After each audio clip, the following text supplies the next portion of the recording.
Every meaningful journey has turning points, moments when what we've built comes to an end, and the next chapter hasn't yet revealed itself.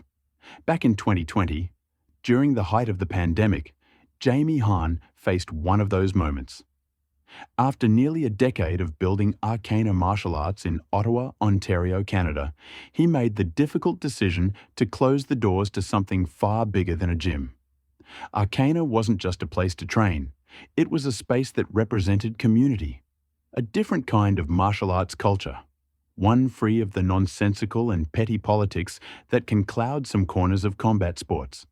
Instead, it was built on shared values of cooperation and mutual respect. Shortly after that closure, Jamie and his family made a bold choice. They left Ottawa behind and moved to Panama, a leap into the unknown, guided more by trust than certainty. Almost 5 years ago, we recorded an interview about that ending. A conversation frozen in time, captured in the moment between closing a chapter and opening another.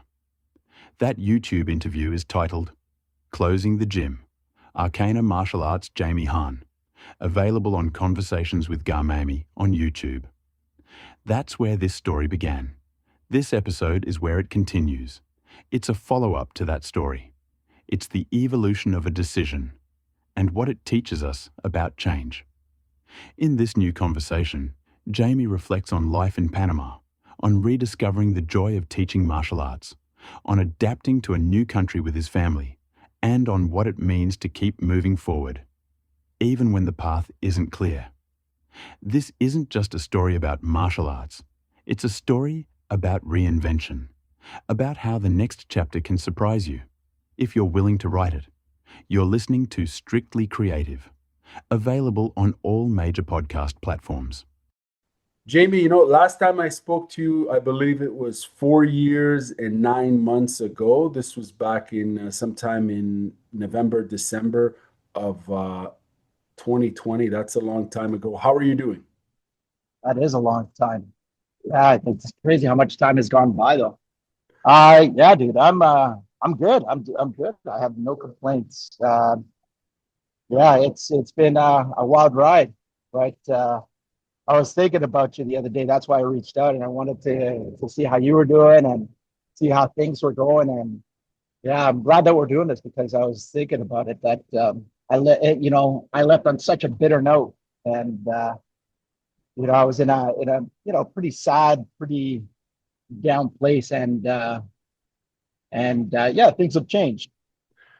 They look like they certainly have, and it's interesting that you say bitter note because I went back to our interview. I re-listened to it because it's almost been 5 years, and it's interesting because I didn't get bitterness from you in that interview, to be honest. And I'm not just saying this. I think you communicated a lot of your points with passion and conviction, and also consideration for different perspectives and opinions. So I didn't, you know what I mean? I didn't sense bitterness. I sense someone who's clearly passionate about what he does in a very, and you're in the martial arts industry, in the fitness industry, and your fellow, your people, and whether it's gym owners, etc., they all went through what they went through, and you were, kind enough to express your opinion, and your challenges, and I'm sure others related to your story. But more importantly, now it's interesting to see where you are, and we'll get into that because you've completely, I'm sure your friends and family know where you are and what you've been up to. But for us here in Ottawa, maybe it's time for an interesting update. But before we get into that, I want to say congratulations first and foremost on your recent belt promotion. Tell us what this means for you, this achievement means to you personally, and how it reflects your overall journey as a martial artist and combat sports athlete. Wow, I wasn't even thinking we were going to talk about that. Well, yeah. I was going to you. Yeah. I had to ask, man, because it's man, that's funny because that was a range of emotions. So yeah, So after I closed Arcana, I was under Damien, under BTT, and after I closed Arcana, all that kind of like went up in the air, and really my options were limited where I wanted to go. So I started looking around, and I wanted to settle on a place that, you know, that um, I wanted, that I knew that I was going to be there long term. That something happens, something comes up, another pandemic, whatever it is, that they're not going to end up in the same situation that I ended up in. And so after looking into it and doing our research and really talking to people, I settled with. Well, I didn't settle. I settled down in what used to be 613 Fight Factory. Or no, which is now 613 Fight Factory, used to be New Era, and it's now 613 Fight Factory under Peter Fazekas and Jeff Harrison. And these guys were absolutely, absolutely amazing. I couldn't say enough nice things about these guys. They knew who I was, even though I had never met them, face to face. We'd never really chatted, never talked in the competitions, nothing like that. But they had known about me, and I had obviously known about them because they're pretty big on the martial arts scene, especially in Ottawa. And yeah, after having a chat with them, they welcomed me with open arms. I settled in quite nicely, and I couldn't say that I could say I couldn't have picked a better school, better mentors, better coaches, just absolutely amazing group of guys. The team, everything about them. I just couldn't say enough nice things about them. And anyways, yeah, so I kept going with them until I moved. Once I moved, things. I mean, I was still under them, but once I moved, I had to find a new place to train. This is going to get a bit long there, Garmini. This is kind of a. Hey, we want to hear it, man. It's all yours. Please take it away. And it's a brown belt promotion. I don't know if I mentioned that before. Congratulations on that brown belt promotion. But please take it away and frame it. I do have a bunch of questions to ask, but feel free to take it away, my friend. All right. So I know you didn't want to get into it until a little bit later, but I kind of have to set it up with the move because my wife and I, we decided at one point that we wanted to move. We're kind of like, after I closed the gym, I essentially became a free agent. I could have done, I was free to do whatever and wherever. So we decided that if we're going to do something different, that let's do it somewhere different. And so we ended up settling in Panama on a tropical island, Columbus Island, in the Caribbean side of Panama. And before I moved here, I'd researched and it looks spectacular. Sorry to interrupt because I went and I saw some pictures online, and you're essentially in heaven. Please continue. Yeah, it's pretty sweet. I can't complain. I'm quite happy. It's different, but it's an adventure. Every day is quite nice, even when it's raining like today. But anyways, yeah. So when I left, and what I meant by a bitter taste in my mouth, it wasn't from our you may not have noticed it from our last interview, our last conversation. But yeah, I was very, very bitter, and I was bitter because I had to close the gym, and I didn't get to close it under my own terms, right? It was essentially I was forced out. I was burning through my savings trying to keep that place open. It was a very, very hard time. Once my savings was gone, then that's when I was left with no other choice but to close the gym, because I certainly wasn't going to take a loan from the government, and I didn't want to risk having to pay them back without any guarantee that I was going to be able to open my business again within a reasonable time. So because of that bitterness, when we moved, I vowed myself that I was never going to teach again. I would never want to get set up. I'd never want to get stuck in that situation again where something was going to happen for whatever reason. It could be anything really.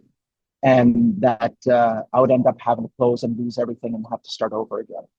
So with that in mind, I started shopping around for local gyms, and I found a few before we had moved, but we weren't sure exactly where we were going to settle. So I had them kind of kept in my back pocket. So we would, when we got here, that we would travel around a little bit, see where we fit in, and but for sure, the place that I was going to settle in is going to have its own, is going to have a jiu-jitsu.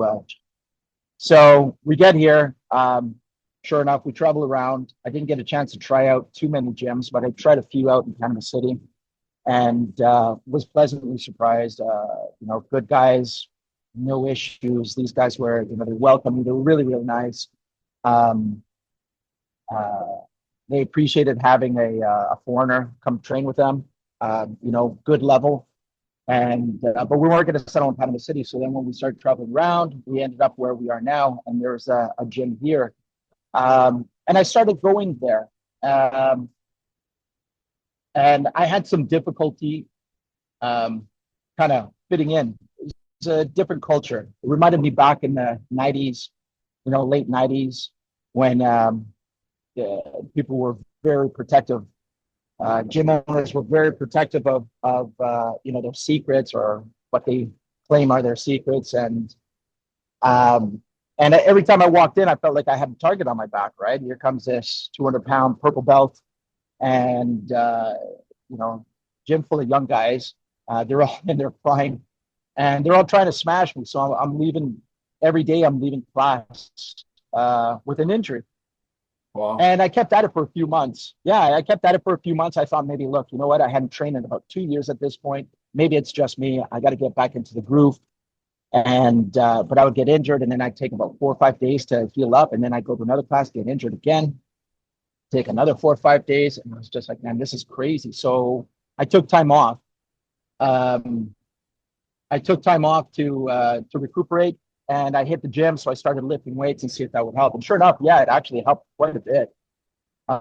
So after a while, I went back and then just started all over again. And I didn't blame anybody but myself at the time. I mean, that's not entirely true. Like, I mean, there was some fault on their end. Like, I mean, there was a few things that happened in there that I was like, and heard of, that I was just like, you know what, I don't think this is the right culture for me.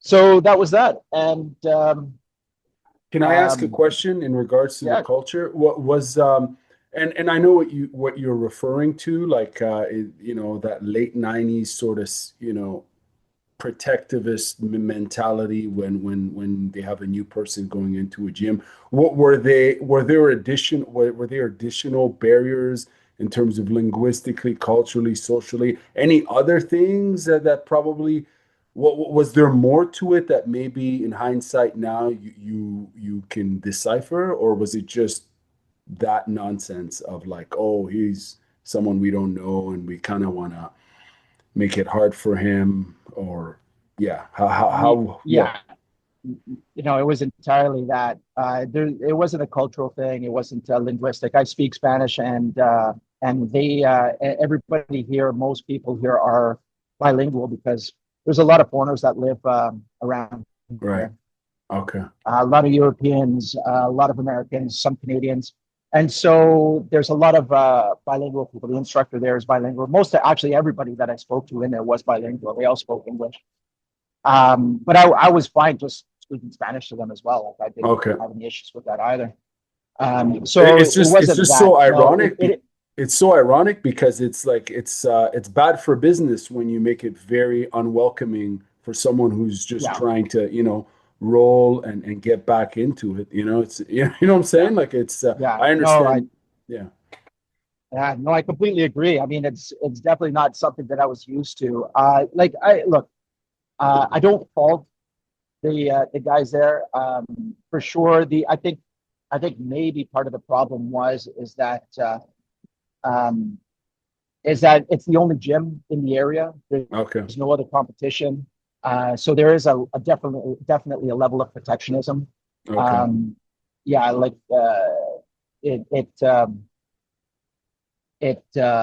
it's been like that for the last 10 years. So somebody comes in and, people get worried, or whoever gets worried that they're going to start doing something, that they're going to take business away. And um, sorry, Graham, All good. my dogs are here. They're idiots. They're chasing me. Sorry. All good. All good. Yeah. I just want to also say, I know I'm looking at this from a Canadian mindset. You know, I'm Canadian. I live here, but it's also a liability issue for, I think, for a gym owner. If you know what I'm saying, if you're getting your people injured, especially someone who's recently joined your gym. Not, anyways, I don't want to go down that rabbit hole. But please continue. no, I totally get it, and it certainly wasn't the culture that I'm used to, because I mean, we're talking about gym culture. What Arcana was like, and you walk into most gyms in Ottawa, if not all gyms in Ottawa, and it's all pretty much the same thing. Welcome, come join us. We take care of you.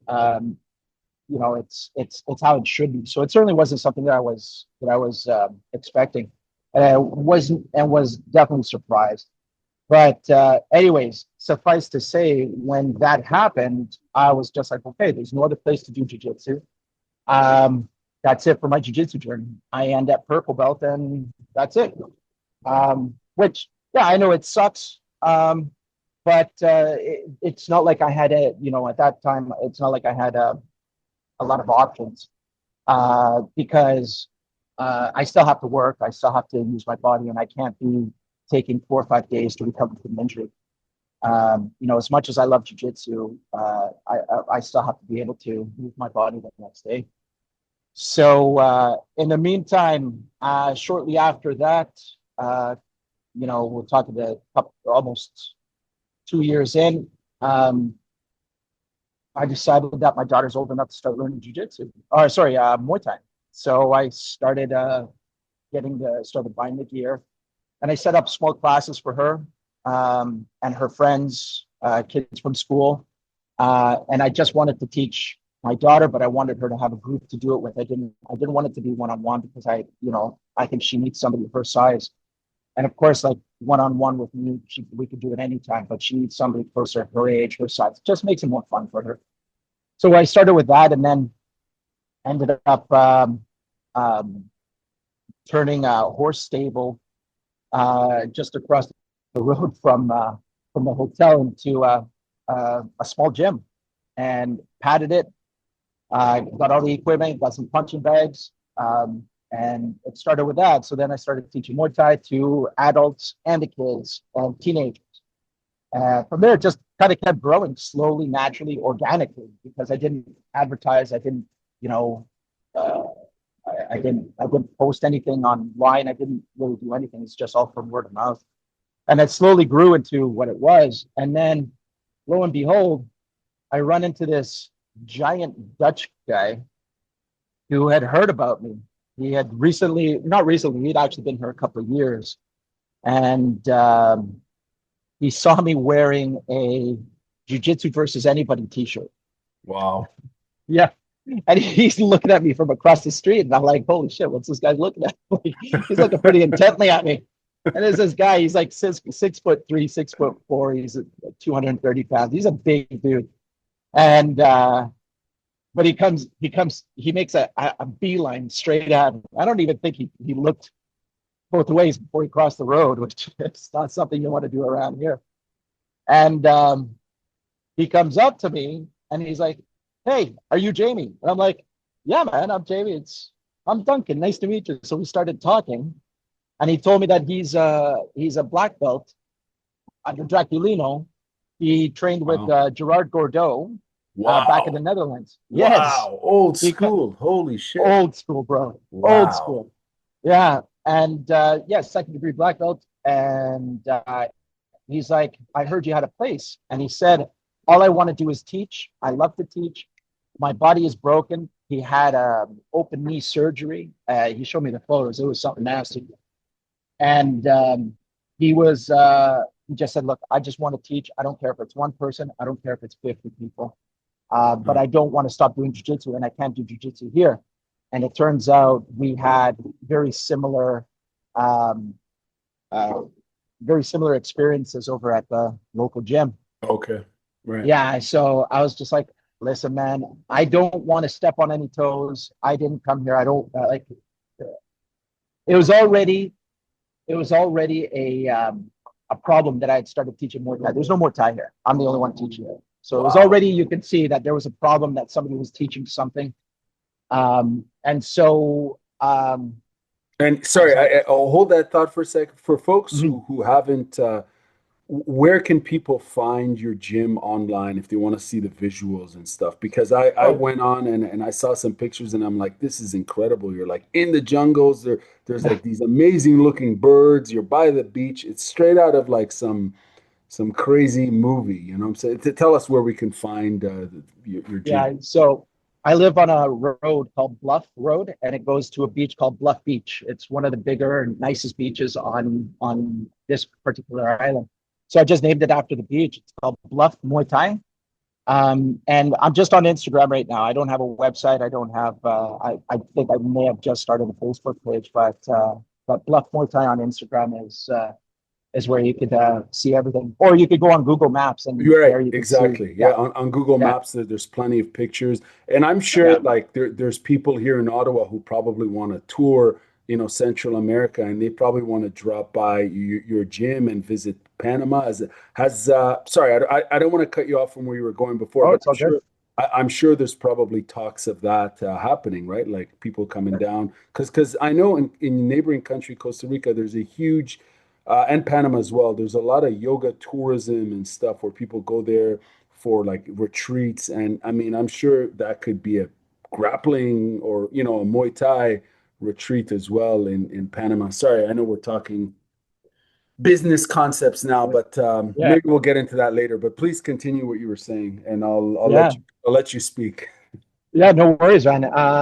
Yeah, we will get into that because I do have some interesting ideas that I'm hoping to expand on in the future. But yeah, going back to Duncan, we just started talking, but I'd put it off for a while, and then more and more people started coming to me and saying, "Hey, listen, I heard Duncan might be doing jujitsu over at your place," and I was just like, "Well, no, we're not. I'm not doing that." Like, I mean, and it kind of started expanding because I started meeting more and more people that were either kicked out from the other place um, uh, or left for very similar reasons. Um, and so I was okay. Well, I was like, all right, let's try it, but this is not going to be a class. This is going to be us training. This is just a small group of us. I think there was maybe 9 of us in the beginning, and it was just going to be training session. That's it. Duncan was going to teach, but I wasn't going to put it on the schedule. I wasn't going to advertise it. I wasn't going to tell anybody. Anybody asked me, I said, no, this is a closed door session. I'm sorry, but there's a gym in town. And I did that for a while. I said, there's a jiu-jitsu gym in town. Um, you know, they train all the time. We're just doing it, I think, 3 times a week, but you have jiu-jitsu there every day. And anyways, but all that to say is that it completely reignited my passion for jiu-jitsu. I had given up on it well, I thought I was going to have to give it up entirely. And this completely reignited my passion because now I'm surrounded by guys who we take care of each other. Similar mentality as Arcana which was open door policy. We all take care of each other because we all have to work the next day. We don't have any injuries. I'm actually training more than I've ever trained. Really, I think I'm up to like 4, sometimes 5 days a week, because I can with these guys. So yeah, so kept going. We've been at it for just a little over a year now, and I guess in that year, I improved enough that Duncan and Eris, who's actually a fellow Canadian from Toronto, he's another black belt from Nova União. They talked to Peter from back home, and they told him that I needed to be promoted. They did this all secretly. I told him because Duncan would have been talking about promoting me. I was like, Duncan, I don't want the promotion. I don't feel I'm ready. I kept turning it down, kept turning it down. So they decided they were going to go behind my back. Talked to Brilliant. Peter. Peter agreed, and um, yeah, Peter handed them a belt because Eris just happened to be back in Canada for a month, and he got together with Peter. They sat down, they spoke. Peter handed them a brown belt that Eris brought back, Wow. and yeah, so they beat me up pretty good because they decided they were gonna all jump me at once, and they're all beating the crap out of me. And I'm trying to figure out what the hell is going on. And then when they all jump off at once, I look down, and they had wrapped a brown belt around me. So, Wow. so, yeah, so I couldn't have refused that even if I wanted to. That's brilliant. Is that on video, by the way? Yeah, I That got that on video. Yeah, okay? somebody was recording it. Has that been posted online? The video? No, no, No, okay. Because no. I think we saw the photos, of course, like the formal, photos with the brown belt, which is Yeah, awesome. And I mean, what does it mean for you to be recognized, for your journey in the sport and being awarded? Like, did you ever think of that happening when you left Canada and you had decided, you're probably never going to uh, potentially teach again? Did you foresee any of this happening, and particularly happening on an island off of Panama, like in Central America? Like, isn't it incredible? it's crazy, man. It's crazy. No, I never foresaw any of this. Not at all. No, no. What does it mean to me? Like, you know, after I got my blue belt, uh, we're talking 15 years ago, maybe more. Um, I stopped thinking about the belts. I always focus on jiu-jitsu. For me, it was never. I've never been a belt chaser, so I never really thought about it. I just, I just, I don't know how do I put it. Like it's not something that I spent a whole lot of time thinking about it. I was always thinking about the next technique. I was always thinking is like, how can I incorporate this with that? How can I introduce this into my game? How can I improve on this other stuff that's been giving me trouble? And looking for ways and training partners that would help me kind of like improve. For me, it was always improvement because I've always looked at other people, whether in Muay Thai or Jiu-Jitsu, no matter how long they've been doing it or how much, whether they're world champions or they're brand new to the sport. I've always looked to other people to see what it is that they can teach me, right? So, a white belt comes along, they saw a video and they managed to pull something off on whatever, either on me or on somebody else. For me, it's a moment to learn. Um, so I never really thought about it that way. When it came to when they were talking about promoting me, um, I don't know. I just don't think that uh, I didn't think that I was good enough to receive the belt. But I've always been pretty hard on myself when it comes um, to being recognized for stuff, for anything. Really. For me, it's always been just do it. Don't wait for the accolades, don't wait for recognition, just do it. So it was that's how I felt about it. But that being said, is just like when I sit back and I think about it, and I think about the time and the effort that these guys went to get me promoted, and that they recognize that I've reached that level, and it's confirmed by somebody like Peter Kazikas. Then yeah, I could sit back and I could probably say that I'm a brown belt.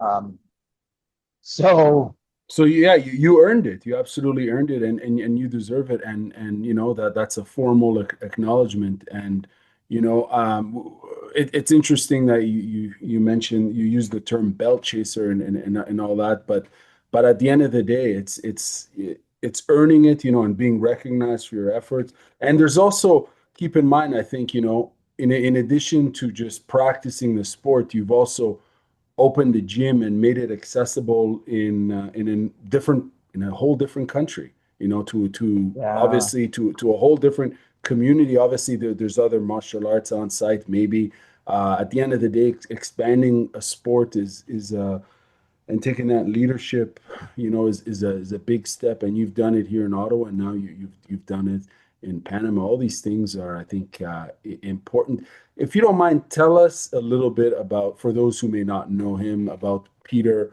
as a grappler, because he's obviously your coach. He's the guy who promoted you. Tell us a little bit about him. And what an awesome guy. He's the kind of guy, he's got your back no matter what. He's there. Reach out to him if I have, any concerns, any problems with, or just, I don't know, if I need advice, he's there. He's got, I don't know how many students he has. He's got a lot of students. He's got guys fighting all over the place. He himself, he was just in Philadelphia competing at Fury Grappling. Right. But even while he's as busy as he is, you reach out to him and he's there and he's ready to answer. He's the kind of guy that you want to. He's so knowledgeable. He's been doing it forever. And he's not just one of these guys that knows it. He's able to do it. And the stuff that he does, he's able to explain it. So as we're talking about as an instructor, like he's an excellent instructor, just excellent grappler. I was fortunate enough, actually, he showed up a few weeks after I got promoted. It was a last minute trip for him, and he got on a plane, he showed up, and I got a chance to host him here for the week. I was really happy to see him. It was really nice to have somebody from Ottawa, and on top of that, Peter come down for a visit. So yeah, I great guy. Like, I mean, if anybody's listening to this and they're thinking maybe, right, thinking of switching gyms, or they're looking for a new gym, or they're just getting into grappling, he's 100% the guy to go see. Yeah, and he's as you mentioned, he's a black belt, and he competes, and he's competing, and he's putting it on the line all the time, and all the time. What else can you say about that? It's someone who really values the sport and the art on both teaching side and competition side. It's great to see that in Ottawa. I'm curious to know, as far, so you moved to Panama, and that's a big leap for anybody, especially when you have a family, and you spoke about how you and your wife, you had decided to move there. Overall, how has it been adapting to living in Panama as a Canadian? I guess what are some of the biggest challenges and biggest rewards, both inside and outside the gym? I guess paint the picture for us, because we're thinking, this cool island off of Panama, very tropical. You're at the beach. Like, what's it like for a Canadian living in Panama? Yeah, so I mean, it's an adjustment, and an adjustment over everything. We're on a small island. It's a small community, so it's not like I can just run over to the Costco and pick out what I need for the week. It can be a little bit challenging in terms of getting bulk items. Definitely a little bit more expensive than the mainland, even though although it is significantly cheaper than living in Canada. But for the most part, we have our access to pretty much everything, everything from back home, even though it can be a little bit more challenging to get it. So, for example, if you want to order bulk stuff, you order it online, and then it gets delivered to you. But access to the island is either by tour from the island is either by a hour ferry ride, or 15-minute or 20-minute water taxi. So if you want to get back to the mainland, the adjustment living here is things break down easy. because there's so much salt in there. So it gets into everything, the electronics, the cars, the bikes, I have a quad here that I use to take my daughter to and from school, to go into town to pick up, a few things here and there. And things don't last long. If you're building something, for example, you need to go, there's like 4 or 5 different hardware stores. If you have a big project, you got to go to all 5 hardware stores because one of them won't have everything you need. So you have to kind of go from one to the other and pick up to pick everything up. Those are the challenges, which really isn't too bad, in the grand scheme of things, because at the end of the day, it's always nice weather, even when it's raining. I have the beach just across the road. Even if I wasn't across the road, 15-minute bike ride, and you can reach pretty much any beach. There's snorkeling here, the scuba diving here, the surfing, all the water sports you could think of. It's all available here. I went. I love to spearfish, and went spearfishing with a friend of mine who's got a boat, and we went over to one of the other islands off the shore. And within a couple hours, we shot enough. We shot enough fish to feed us for a few days.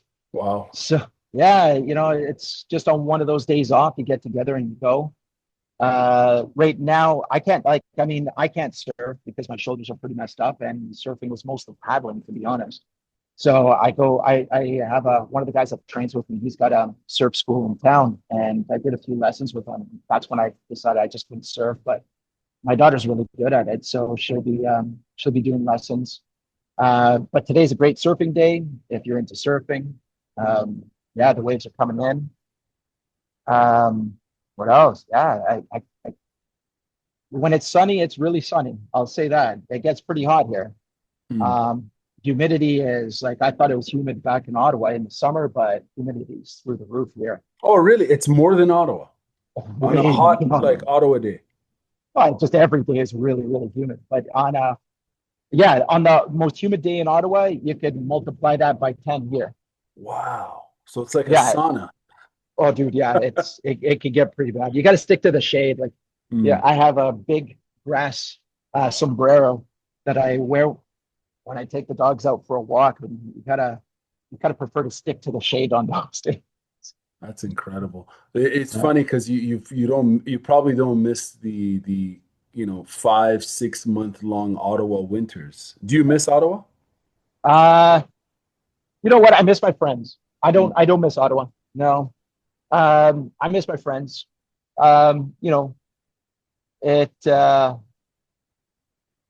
I still keep in contact with a lot of people. Not a lot, a handful of people. And yeah, I miss being able to say, hey, what are you doing this weekend? Come over to my place, or I'll go over to yours, and we'll have a few drinks and watch whatever UFC or one championship. And I miss that, but I have pretty much the same thing here. We went to go see Peters fight over at a friend's place. So I don't miss Ottawa. No.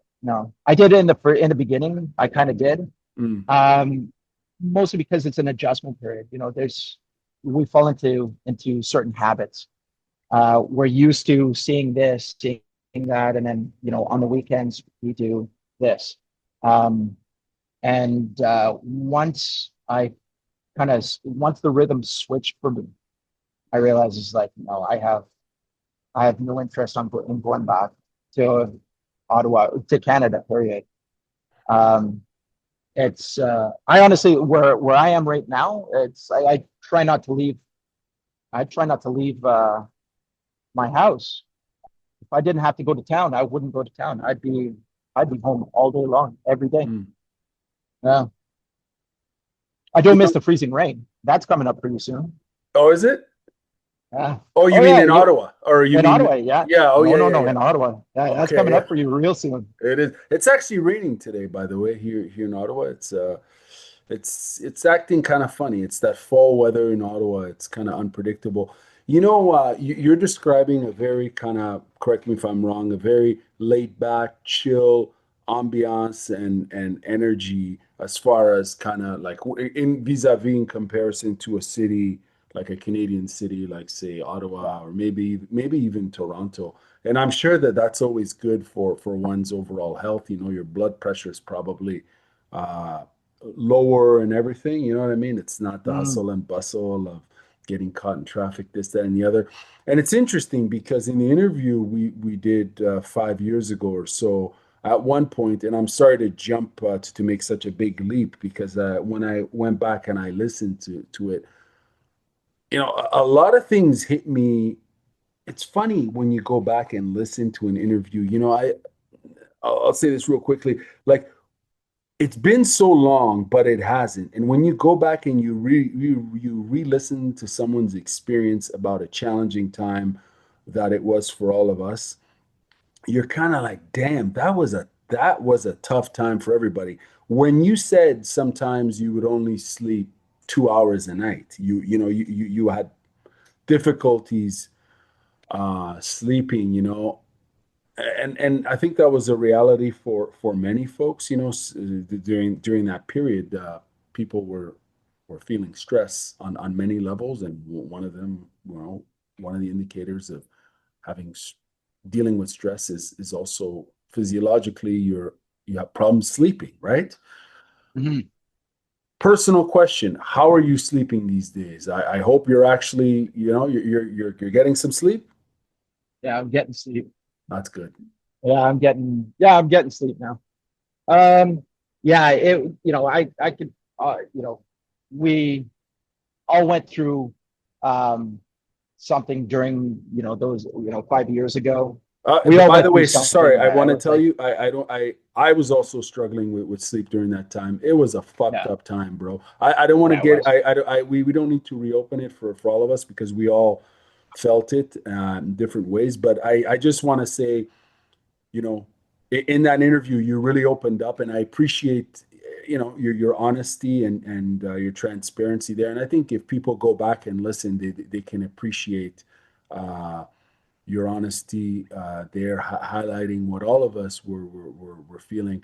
But it's good that you know you're doing well. Hopefully, your friends and family and everyone that we know has recovered from that time. Some people say they haven't fully recovered, and I'm of the opinion that it was a traumatic experience for many, and I don't know if we fully recovered from it. But I'll stop my rant here. Please continue. No, man, it's all good. It's a good rant to have because, I think we have to continually be reminded of what essentially was done to us. Like, I mean, it was, I'll never forget it. Like, I mean, my life, yeah, is, objectively speaking, is better now.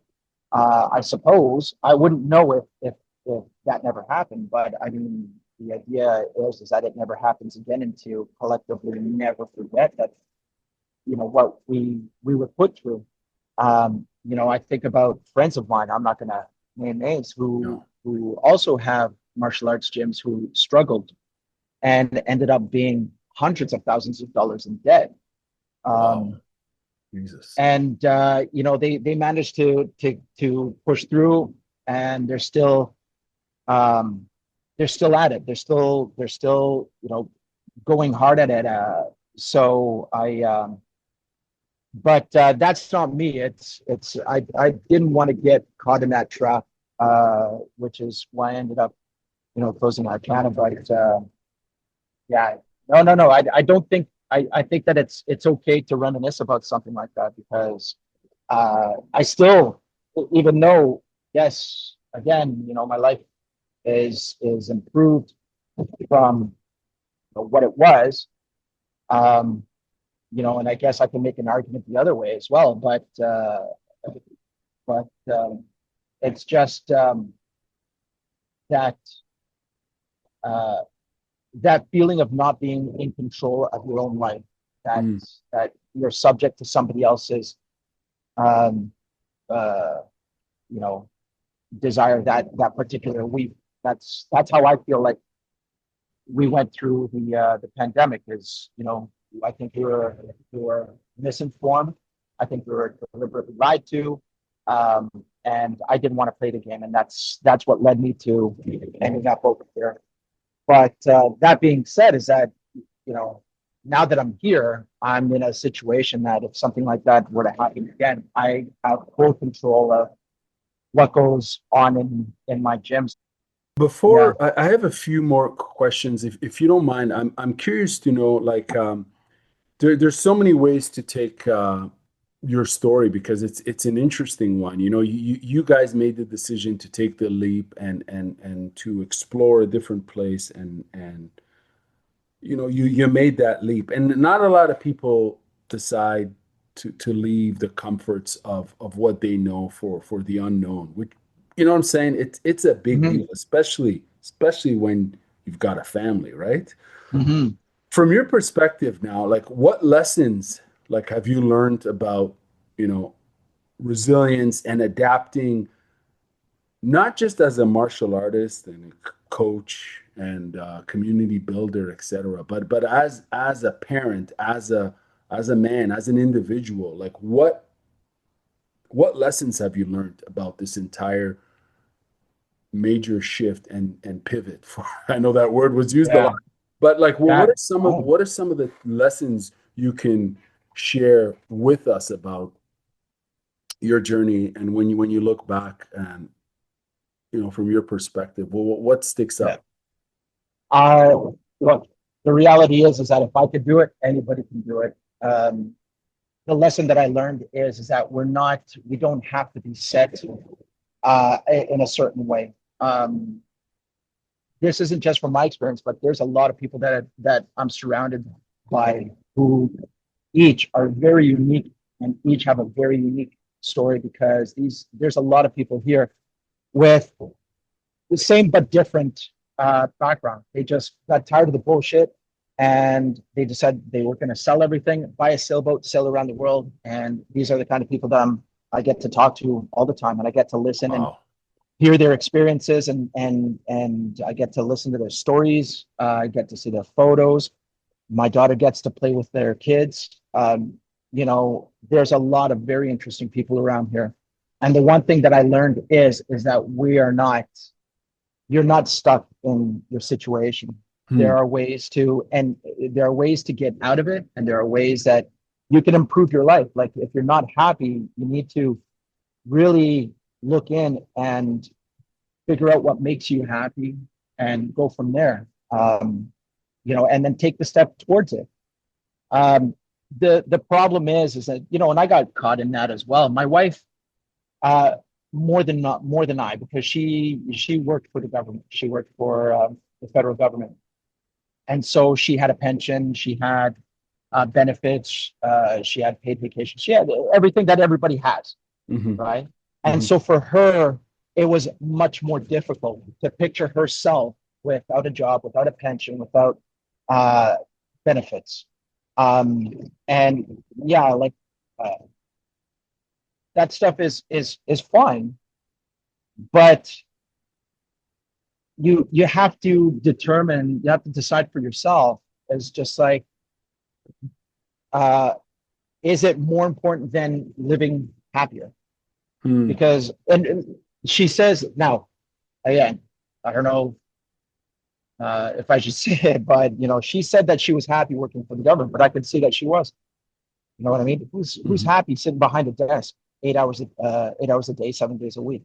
What do Hmm. you look forward to? You look forward to the weekends. So what's because you end up being tired, and all you end up doing is just kind of like recuperating from the week, and the weekends you're thinking about your vacation. You got to work, right?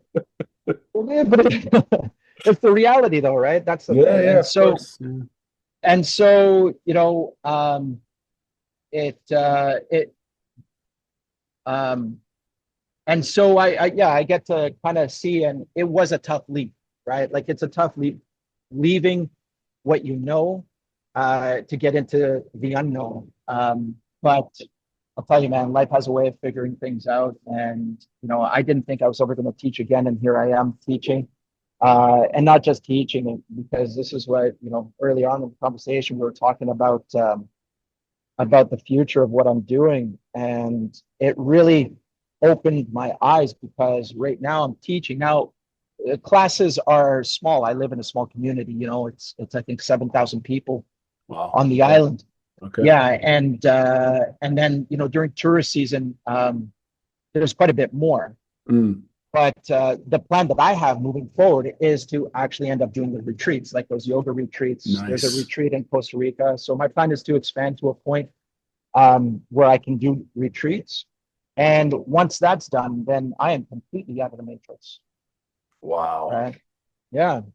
Man, yeah, there's a lot. It's big business, that whole retreat thing, and Mhm. it's the setting, that because you're in Central America, there's tropical areas, there's ecological, there's a lot of you're in the perfect place for that. If it's yoga Mhm. retreat, meditation retreats, and it's usually folks that are stressed out, Westerners, what I'm saying, from Europe, Yeah. or Canada, or the US, who, and I say that, and I'm not mocking it. I think it's awesome that there's this place you can go to and do a yoga retreat, a martial arts retreat, reconnecting with self. I think people need that, right? People need Yeah. to find their quote unquote Zen. And Mhm. it's certainly it's big business, and then there's that whole tourism angle to it, which there's a lot to do. And obviously you're someone who has a lot of skills, and you're entrepreneurial as well. Obviously you have that mindset. So obviously you're bound to succeed in that environment. Jamie, I'm curious to know, if you were to describe, I know on the island that you're on, you mentioned you've got your gym, there's another gym. Overall in Panama, what's the culture when it comes towards, not culture, pardon me, how popular are combat sports in Panama, and particularly the ones that you're interested in, MMA, Muay Thai, Brazilian Jiu-Jitsu, etc. Like, well, what's the state of martial arts there for some who may not be fully aware? Yeah, it's growing. There's definitely a big interest in it. There's really are some good clubs. There's in Panama City, and there's a few scattered throughout Panama, but it is growing, especially jiu-jitsu. It's growing quite a bit. Um, the Muay Thai as well. There's not a lot of skilled Muay Thai instructors. Um, yeah, how do I put it? Muay Thai is really starting to make a big boom here for sure. MMA as well. They love it. They love it. The Panamanians love it, and the ones that are doing it and sticking to it, these guys are going to be something to be reckoned with in the future, because um, they're just bringing a whole new. Um, they're bringing the drive. It's just like it's still relatively new for them, so Hmm. they're coming in with this like, yes, conquer the world kind of perspective. Um, so there's a few people that have made it to a high level. I was talking to one guy from Panama City the other day, Muay Thai instructor, and he's got not, it wasn't just his student. The student was with, I think maybe another gym as well. And who's fighting in one at the moment. Wow. Yeah, there was, and there's a one or two jiu-jitsu guys who are competing at the highest level as well. They're over at the IBJJF. They're competing at the Mundials. So yeah, there's a few, and it's only growing here for sure. There's a lot of interest in it. A big problem is that and this is one of the things about these Central American countries. Even though Panama is a wealthy country, salaries are not that high. So that's the one thing that's missing here, is that is people don't have the money to be able to do these extracurricular, this fun activity. Mm. So it requires another level of dedication for people who are just kind of like hanging around the lower end of the income spectrum. But I think slowly but surely, the more gyms are going to pop up, people are going to be able to afford it more, and then you're going to see more and more people training it. But I mean, the population of Panama entirely The entirety of Panama, I think, is like 3.5 million people. It's like the size of Ottawa. Wow. Yeah, and most of them are in Panama City. Um, yeah, it's not a big population. And correct me if I'm wrong, I believe boxing is very popular there, right? Yeah, Traditionally, like essentially, yeah, boxing. yeah, they get it. Central America, like Cuba, they're huge for boxing. Mexico, obviously. Yeah, there's a lot of boxing around here. I haven't seen any. Like, I mean, here on the island, I know that there's a couple of. Well, there's one boxing school, and I don't know the the part of the problem is that the pool is a bit small, and this Mm, goes for everything, right? Like, I mean, I could get people up to a certain level in Muay Thai, but after that, they really need to go to. I would have if they wanted to go professionally. It's like I'd have to ship them off to someplace else because the pool is just not big enough to really um, push somebody to the next level. They okay. need to go somewhere where they're going to have where they're already at a very high level, Right. like in Panama City, or they need to go somewhere where the pool is much bigger and they have higher level people. That's going to take them to the next level. That's the only thing about this place here is that you're not going to get world champions um, here on the island. Your Panama City is a place to go. But no, it's strong. It's strong compared to what people tell me. Compared to like 10 years ago, the difference that it's made. There's always competitions going on. People are coming in from Costa Rica. They're coming in from I think Nicaragua, coming in from Colombia to compete in Panama City. Right. So it's very active. I know that Colombia has a big MMA scene. Like, I mean, generally for combat sports, but they're really investing a lot have invested a lot in mixed martial arts. So I think that probably benefits South America and Central America, and you guys are more, your neighbors. Do you foresee yourself potentially dabbling or being involved on the promotional side, putting on if it's Muay Thai, tournaments or grappling tournaments? Is that something that you would consider exploring? I know you mentioned potentially the pools of recreational to competitive types are Mhm. small, but I mean in the coming years, if there's more and more interest, do you foresee yourself doing such a thing? Actually, yeah, the I definitely do see myself doing something like that. So right now, I'm actually looking at. I need to expand the space that I have, Okay. and the next thing I'm going to do, or actually I might do it before I expand the space, is I'm going to build a ring, but it's going to be an outdoor ring. Damn. It's going to be covered, and the idea is to I mean, not only to host the retreats, to have a ring for the retreats, but at the same time, it's to promote Muay Thai as well because I have kids, a couple of kids who have been training with me for around a year, a little over a year, and they're ready to start competing. But I want to get them more experience. So um, what I want to do is have like exhibition matches Nice. here for the locals Right. so that they can see what Muay Thai is and Hmm. and bring the culture, teach them about the culture, teach them about what it is, and they at the same time put on a show for them. So yeah, the answer is yeah. I definitely want to do that. It's in the works right now. So I'm gonna have a 20 by 20 ring. It's gonna be covered. It's gonna be like so we can train even when it's raining. But the idea is to keep the jungle experience along with it to be training outdoors, surrounded. Like I mean, the other day we had some monkeys right above us in the trees right above us who were howling Man, away while we were man. training.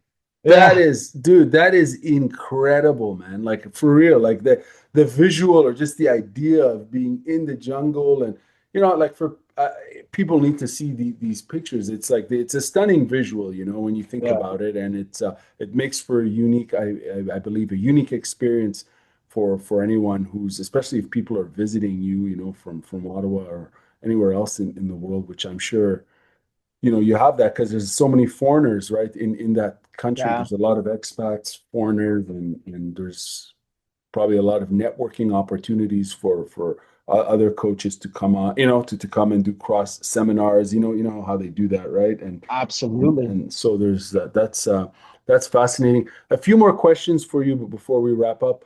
About Arcana and its legacy. Do you still have the old Arcana sign? I do. Not the sign, but I have the logo, and I think I have some shirts that are still in storage. Um, yeah, why do you ask? Well, Do I I'm have just, that? we're talking about we're talking about your gym right now Uh, in Panama, and I was just again, I thought about our previous interview, and I'm wondering, like, the Arcana legacy. Obviously, it's a gym we've knew here in Ottawa for a year away from a decade, right? It was around for 9 years, yeah, yeah. and it was a very cool place, a very open place for everyone, and now you're down there. You've opened a new gym, and I was just curious. I'm like, oh, is there like a somewhere on in the dojo or in the studio space where you pay homage to the old gym, or I that's brought just my Buddha back from oh, Canada. The Buddha that I had in at Arcana. I okay, brought that with me. He's sitting up awesome, overlooking my gym. awesome, I don't know, man. Honestly, it's like I don't know if I just want to keep Arcana, as a chapter in my life and have fond memories of it, or if I want to continue and just have Arcana 2.0 here. mm, Have Bluff Muay Thai and the BJJ program under Arcana 2.0. Um, I've been thinking about it. I'm not ready to pull the trigger on whether which direction I want to go with that. Um, but it's definitely been on my mind. Yeah, interesting, yeah, yeah. Like I mean, I could easily. I still have the logo, obviously, and I can get something printed out and put it on mounted up in the wall and um, but sometimes I don't know. You gotta let things go to let right? these new beginnings kind of blossom into their own thing. Absolutely, yeah, yeah. Uh, It applies to business, to life, to everything, and it's and I ask these questions respectfully. It's not like I'm not an expert. I ain't got nothing figured out, no, but man. it's I always appreciate it. I know I it. appreciate the questions Uh, and you're asking me stuff. I think about it, but uh, in conversation, this is just something I think about to myself. This is just me mm, in my own brain. I talk out loud to myself, but I'll make sure there's nobody around. And yeah, I've had that conversation. I've never talked to anybody else about it. So no, I appreciate the question. Sure. Uh, Jamie, out of all the people you've grappled with here in Ottawa at the old gym, if you don't mind me asking, who's that one grappler that pushed you to your limit? And then I have a follow up. In a good way, pushed you to your limit. Who's someone that you yeah. train with here in Ottawa that really pushed your game outside of let's say Peter and who's your who promoted you to brown belt. Outside of that, I mean, someone more on that you used to like fight with a lot, etc. Um, there's one guy in particular that I actually think about him quite often when I'm grappling. Um, and I can't remember his name. That's the only thing. He was this big ass purple belt who wrestled in university, who um, who I refused to. The guy would double leg me Oh wow, every single time, and I refused. I refused to pull guard on him. I absolutely what? refused. Yeah, there's no way. Dude, I am not a guard puller.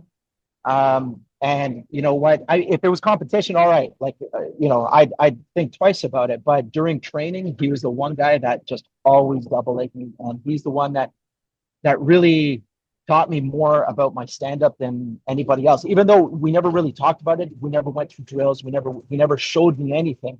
Mm. But just by him double legging me constant every single time, um, it was How much did he weigh approximately? I must have been about 190 at the time. He could have been about 210, 215. He was a little bit bigger than me, but it wasn't, for me, that wasn't the excuse, because he didn't pick me up because he's bigger than me. He was just super technical and just great at the takedowns. But he's the one that really, there's a few people, but he's one that I think about a lot, because now that I'm training again, it's like I'm constantly working on my takedowns, and I'm always thinking about this guy. It's like, all right, how would I, he's going to double leg me. What would I do? Yeah, dude, it's, I got to go back and see if I can remember his name. Do you know if he's still training, or do you know if I don't. I don't. I didn't keep in contact with him. There is another one, because for me, it's not so much about like overall the grappling. It's just like people that push me in certain positions. So, for example, he always pushed me with the stand up.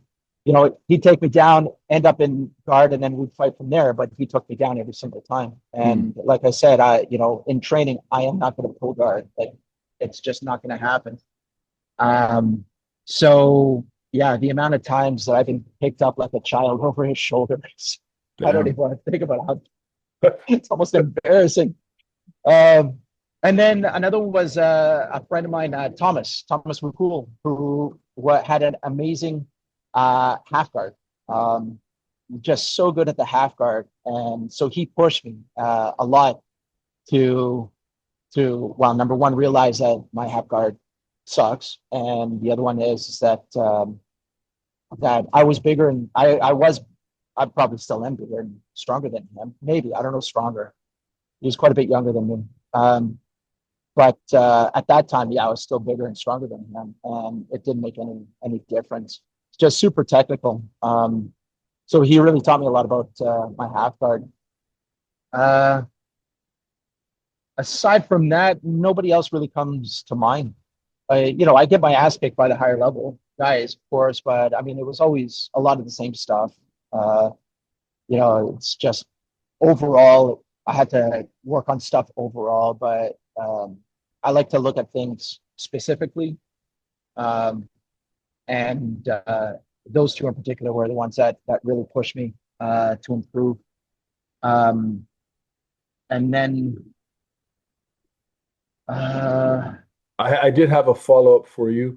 Yeah, go for it. If you don't mind. When you look back at those days here in Ottawa, as far as combat sports and grappling, who in your opinion, is the most kind of like underrated? Big question here. You don't have to answer it. Who's the most underrated combat sports athlete that you recall in your time in Ottawa?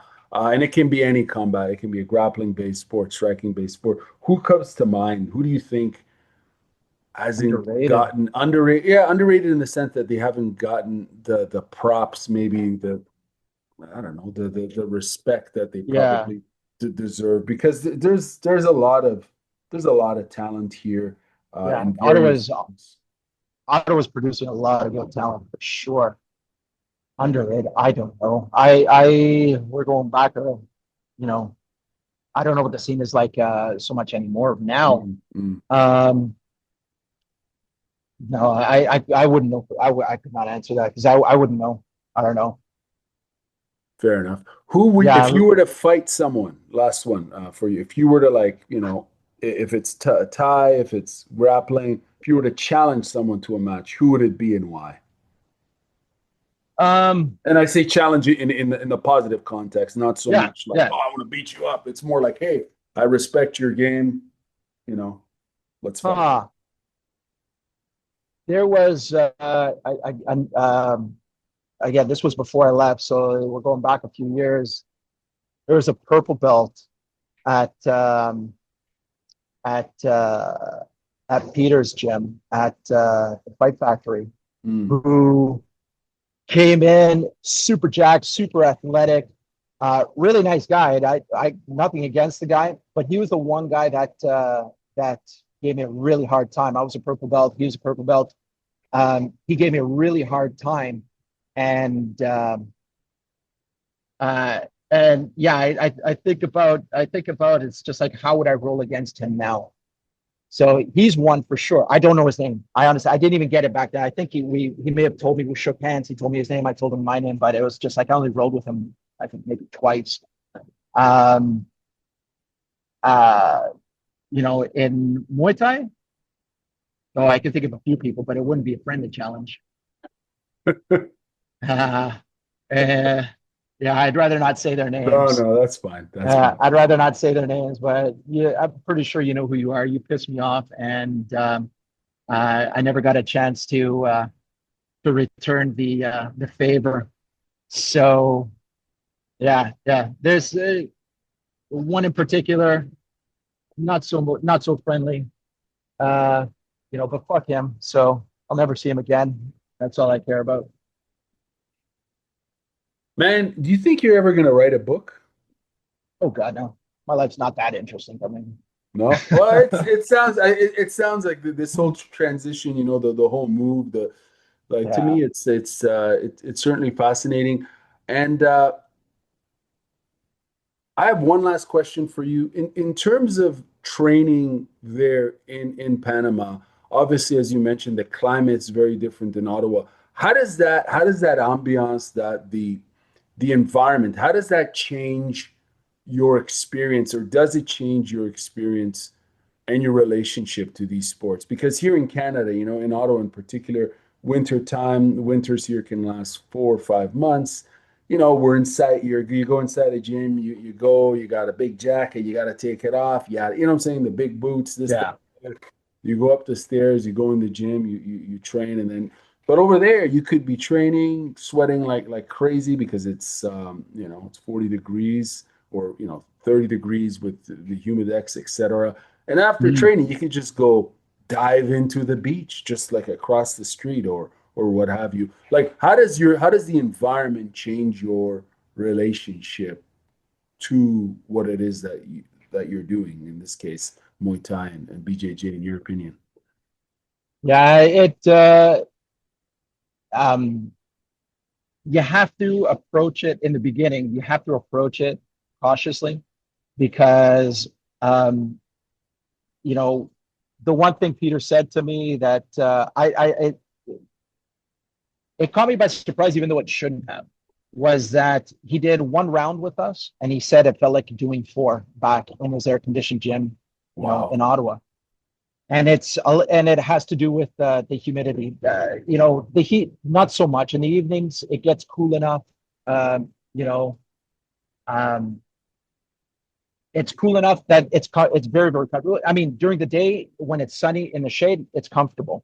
It's when you Mm. step out into the sun. But we train in the evenings, and it's cool, but the humidity just really, really gets you. It's like I don't know, like I've never trained at altitude. I used to work as a snowboard instructor at altitude, and I remember what it felt like. The first few weeks that you're there, it's like Mm. you walk up a flight of 10 steps and you're out of breath. And I've been here long enough that the humidity doesn't affect me too much, so I don't feel it as much as somebody who just got here. But it yeah, you have to adjust for that for sure, and you sweat a lot more. Like by the end of it, our gis are just completely soaked. Um, so there is some adjustment with that for sure. Um, the With the Muay Thai, I mean, Muay Thai is, we're not sweating in each other's faces so much. It's not like jiu-jitsu, so it's definitely more tolerable. But for sure, people need to be aware that you're going to come here and you're going to feel like you have no cardio. But as you get used to it, it's no problem. Um, and yeah, like when the waves are down and the beach is calm, that's exactly what we do. Oh, So wow. Okay. we just cross the road and we go for a dip.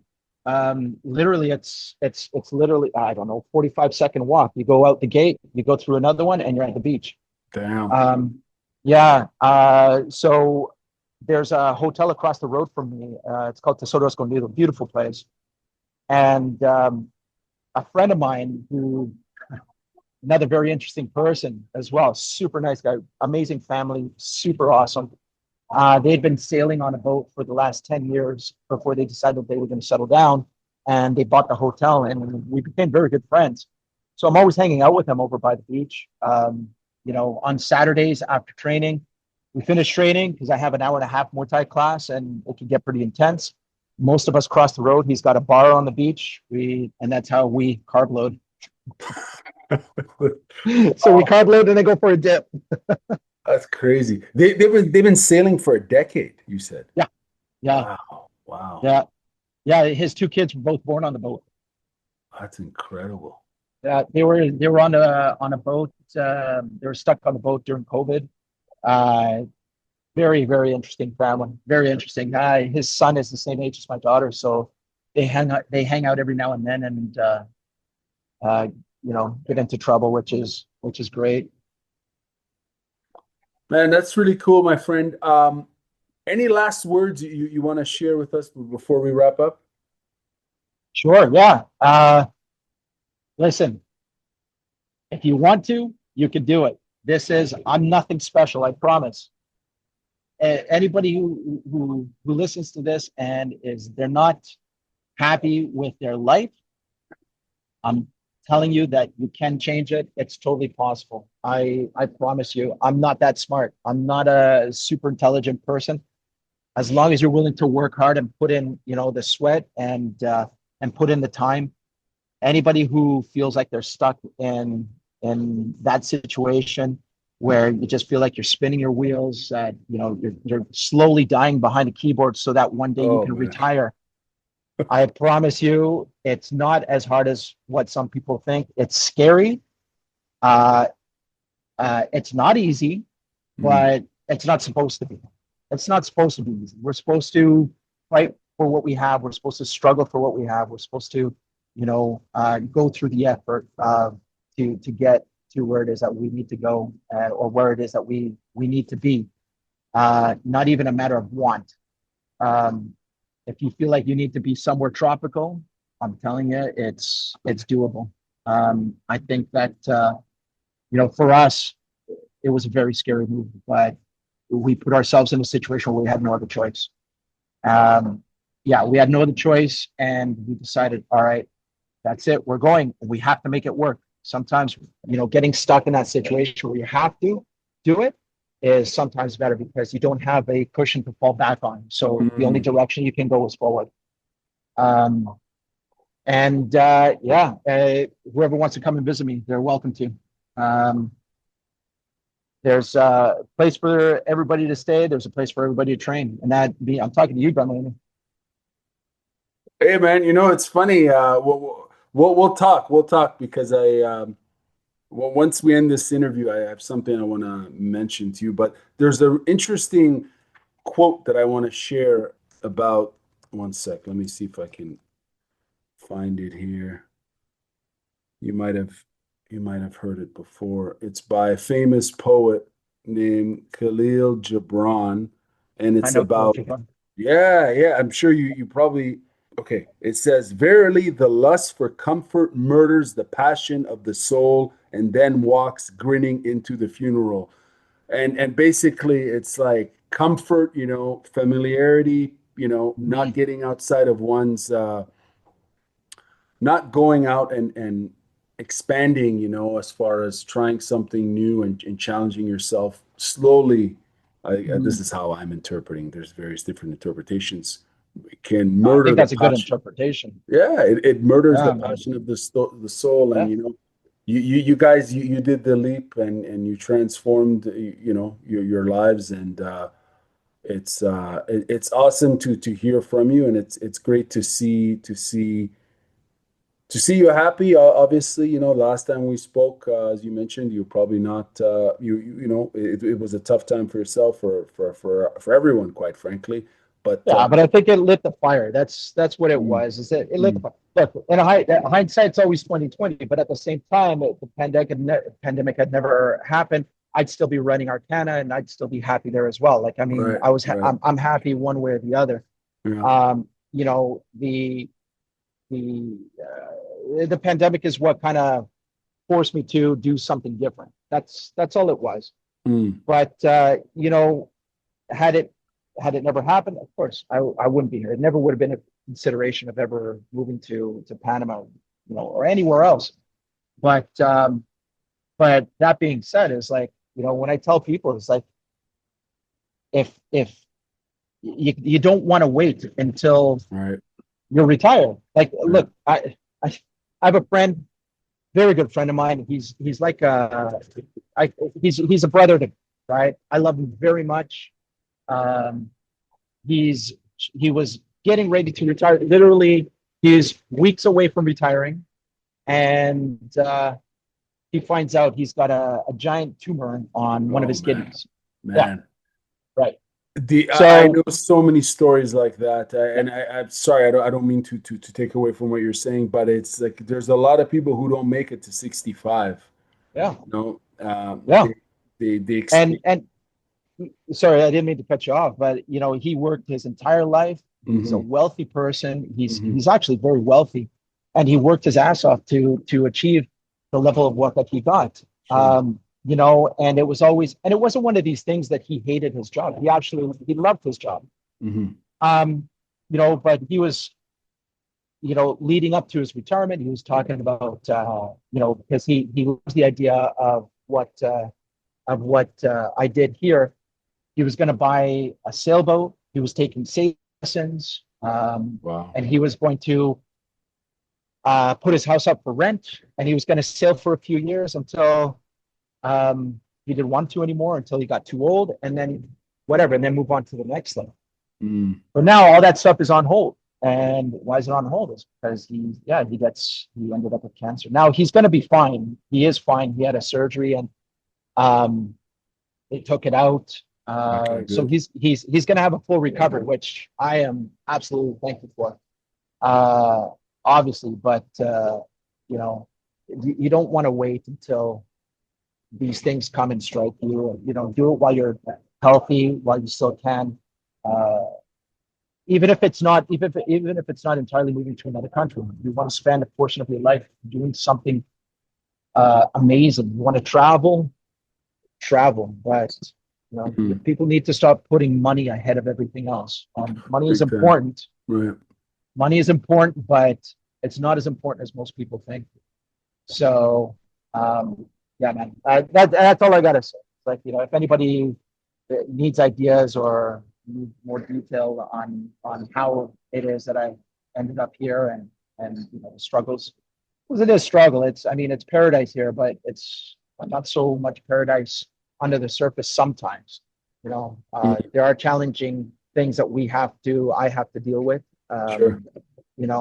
Because for sure, if the owner of the gym that I'm talking about, I'm not going to say the name of the gym or the name of the owner, but if he hears me talking about this, for sure it's going to be just a problem. You know what I mean? So these are the stupid, small political bullshit nonsense that one has to deal with. Do you want me to edit that out? No, not at all. Keep it. I mean, because the intent here is definitely not for any drama of any sort. Dude, please. He'll find drama. He's a drama queen. Don't edit it out. Just keep it in. Okay. It is what it is, and maybe he needs to hear the reality of it. I wish that I could actually go over there and train with them, because they are good. They're solid. I just don't like getting hurt all the time. But if I could go in once a week, once every 2 weeks, and train with them, that's ultimately what I would love. But he needs to grow up a bit. And if he hears this, telling you, man, you need to look in yourself, because this is you don't want to be living life like that. You gotta be a little happier for what you got, and you got to be a little bit more open-minded and a little open-hearted as well. But at least that's what I try. Because everybody's welcome at my place. I don't care where they're from. Just don't be an ass, and we'll have a good time. Just like the Arcana days, that Arcana spirit, my friend. That's right. But Jamie, thank you very much for your time. And I know it's been 5 years, but it's great to hear from you, and it's I'm sure people are going to enjoy this interview. I hope so.